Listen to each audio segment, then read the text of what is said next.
Hey guys, so before we begin, the usual disclaimers. What I'm about to say in this video are my opinions on Falcon and the Winter Soldier, but solely based on the first episode, my first impressions. My opinions and thoughts might change by the end of the season, alright? Which is a little bit ludicrous to say that I'm giving my opinion on the first episode of the show, since Kevin Feige has already established that this show is going to be more like a 6-part movie than an actual show with episodes that are self-contained. It's ongoing. It's like a big movie. But so basically, I'm just giving my opinions on half of the first act of the movie. But because I promised I made this video, I am making it. My second disclaimer, of course, is that I am going to talk about the first episode of Falcon and the Winter Soldier openly and without any precautions towards spoilers. So, if you haven't seen the first episode of Falcon and the Winter Soldier, New World Order, stop the video here, go and watch it. Go check it out before you watch this video. Phase 4 is in full effect. Marvel is officially back with a vengeance, and that is not a dig on WandaVision. WandaVision is awesome. Check that show out if you haven't seen it yet. Jack Schaefer did an incredible job creating what I believe to be one of the most unique visions in the Marvel Cinematic Universe, but it's a show that's a slow burn. It takes a long time, many episodes before it gets to what we know as a standard action-adventure, fantasy, sci-fi Marvel story, which is good. It's just a good thing.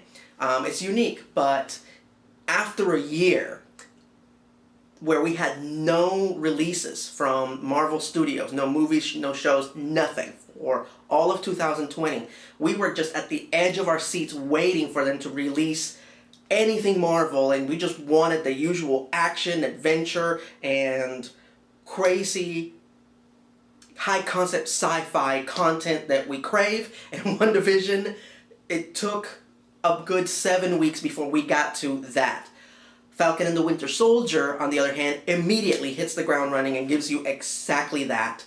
Especially with what I believe to be one of the coolest, most badass opening sequences to any installment of the Marvel Cinematic Universe, which is that amazing mid-air rescue that Sam performs in the opening. Which of course leads to what I believe to be the most definitive moment out of any existing Marvel movie, Marvel Studios or not, or from another studio. Most definitive moment, which is that shortly after, just a few scenes after, we see Sam perform the most incredible mid-air rescue you'd ever see in any movie. He's denied for a loan. And on top of that, the banker recognizes him. He knows he's the Falcon. He knows he's one of Earth's mightiest heroes. He knows he fought in the Infinity War.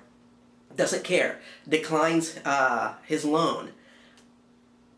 That is, like I said, that is a microcosm of what Marvel Comics is the action, the adventure, the fantasy of comics, but, with reality right next to it, just side by side, the harsh reality of it. And that the reality is that heroism is not often rewarded, and that the heroes of the Marvel Universe don't do what they do because there's a reward at the end of the tunnel. They do it because it's the right thing to do, and that's why you should perform heroic acts, and no other reason.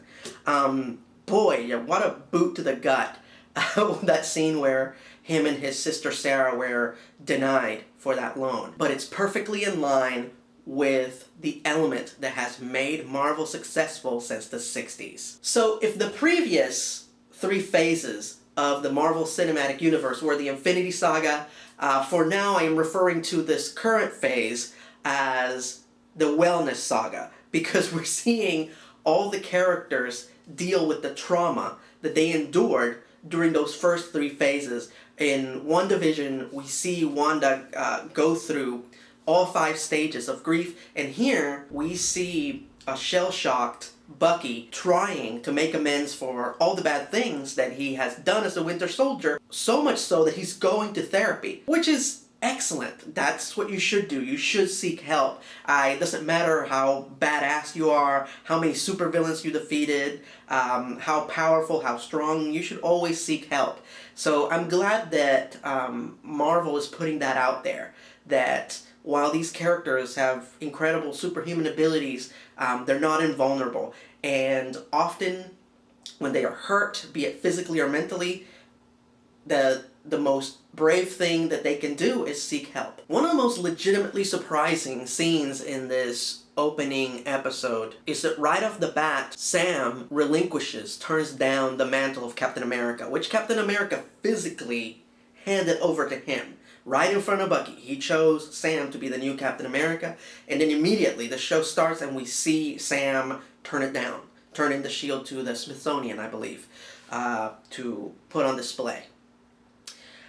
What I love about that is that it immediately starts to show parallels between Sam and Steve Rogers. If you remember, in Avengers Age of Ultron, all the Avengers take turns trying to lift Thor's hammer. Steve goes to lift it, and it's kind of apparent that he can, but he doesn't. And that's one of the most defining traits of Steve Rogers, of Captain America, is that he is worthy. He's 100% worthy, but he doesn't believe himself to be. A good man is a work in progress. The moment that you think that you're worthy, that you're the best, that you're a good guy, you fail at being a good guy. Being a good guy, being a good person is constantly making choices and hoping that you're making the right one. And Steve Rogers knows that. He doesn't believe himself to be worthy, and neither does Sam. Nobody told Steve Rogers that he could lift Thor's hammer. Nobody.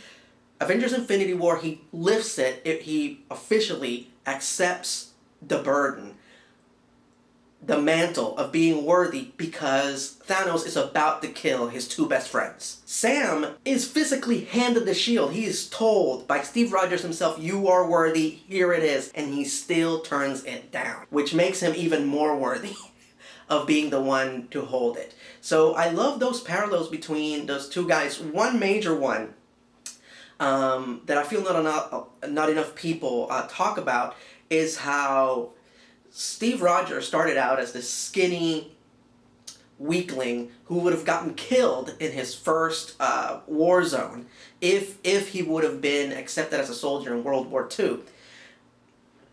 But he volunteers. He volunteers anyway, and he gets a super soldier serum, becomes Captain America, and he goes on to make history. But he started out as this guy who was more than likely to die than to do anything valuable. So fast forward to the present, and we have Sam Wilson, who is a badass, capable soldier, but he now lives in a world of superhumans. And these superhumans come to him and ask him for help, and he says, okay, I'll help you. He doesn't have any powers. He doesn't have any superhuman skills, but he still volunteers and he still helps, just like Steve did before he had those abilities.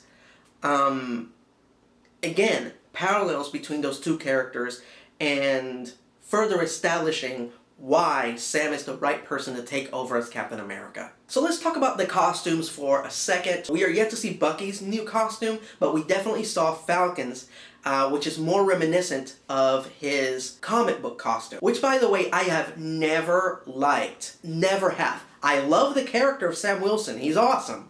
But never liked this costume at all. So one of the major things that I appreciated from the Marvel Cinematic Universe was that they immediately changed his costume and went their own way with it. And there was certain nods in the costume to his comic book counterpart, but they didn't go all out with the costume. And technically they still have it, but on this show, they have more overtly referenced the costume. And I have to say that I like it. I think this is a good happy medium, where it has striking similarities to his comic book counterpart, but they didn't go all out with all the man cleavage and his sides exposed and all that shit. Now, again, they haven't shown Bucky in his new costume yet, but we know from all the promotional material that he is shying away from his Winter Soldier look, and now he's wearing this blue leather top, and he's sporting a short haircut. And I don't know if you have noticed, but this is one of the most brilliant and awesome visual cues that this show has, because Bucky's arc is that of trying to make amends for what he did as the Winter Soldier, and he's trying to get away from the Winter Soldier and figure out who he is.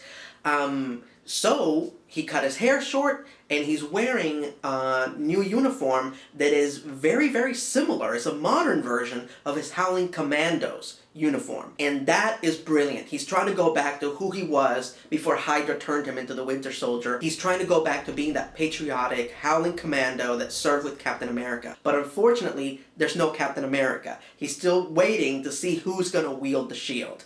Hopefully, Sam, who he somewhat gets along with. So what's our plan? Great. Alright, let's talk about the rest of the cast. I am seriously digging the supporting cast so far, but there are two major players that are yet to show up. One of them being Emily Van Camp, who plays Agent 13, a character that I never gave a second thought to. In the movies that she's been in, she's just kind of there. She kind of exists. I don't hate her. I don't love her. She's just there. But I saw the first trailer to Falcon and the Winter Soldier, and the moment that she shows up, saves Sam and Bucky, crap out of half a dozen guys on her own, takes off her hood, reveals herself to be Agent 13. I have to admit, it got a pop out of me. It really did. I just, woo, yeah. I've never gotten excited over that character ever. So it felt kind of good. It actually got me excited to see her. So now I sit down, I watch the pilot episode of Falcon and the Winter Soldier, and I'm like, yo, where's Agent 13? The character that I'm a little bit skeptical about appearing in this show is Daniel Bruhl as Helmut. For those of you who don't remember, he was the villain, or should I say the antagonist, the mastermind, the puppet master, behind the schemes that transpired in Captain America Civil War. Now, interesting fact, Captain America Civil War is my all-time favorite MCU movie. I treasure it from start to finish. I am a traditionalist. I like to see my comic book characters be as much as they can possibly be like the source material. Okay? I like them to be as much like the comic books as possible in any adaptations, be it cartoons or movies. But when I saw the choices Marcus and McFeely made for Captain America Civil War with the character where he was just a normal guy that wanted to destroy the Avengers but didn't have the power to do it, so he had them destroy each other, to me that was brilliant. And I highly respected that, and when I started to hear rumors that he was going to become more like his comic book counterpart in this show, it made me nervous. It made me nervous that they were going to ruin the legacy of this character that they handled so well in that movie. Again, as I am recording this, I am yet to see him as the full-on Zemo with the mask and the supervillain persona. I'm yet to see that. It might be great. I might change my mind. Again, this is my first impressions video. By the end of the show, I might think that it was the most brilliant thing ever and it was the best decision they ever made with the character. What I do know is that Daniel Bruhl is very excited to be playing this version of Zemo. He really wanted to be the traditional kick-ass Marvel supervillain that can mix it up with the good guys and do all the incredible cinematic stuff that those characters do. But again, I was blown away by his performance in Civil War. He did such an incredible job as the character. It was such a simple, a minimalist performance, but it worked. Like he got so much across with so little. Sometimes with a look in his face, with one word. He is not even close to having the most lines in the movie, but every line of dialogue that he delivered in that movie mattered. So again, it might be great when I finally see him as the traditional Zemo with the purple mask, but for now, I am very, very, very skeptical, and I can't help but feel nothing but trepidation. I have no intention to leave my work unfinished. A character that is yet to show up is one that will be played by the legendary Carl Lumbly, alias Battlestar Galactica, the Mantis, Supergirl, and of course the voice of Martian Manhunter, will now be a part of the Marvel Cinematic Universe. Now, who is he playing? That is yet to be confirmed, but most people are theorizing that he's playing Isaiah Bradley, who is the Black Captain America. Yes, there was a Black Captain America.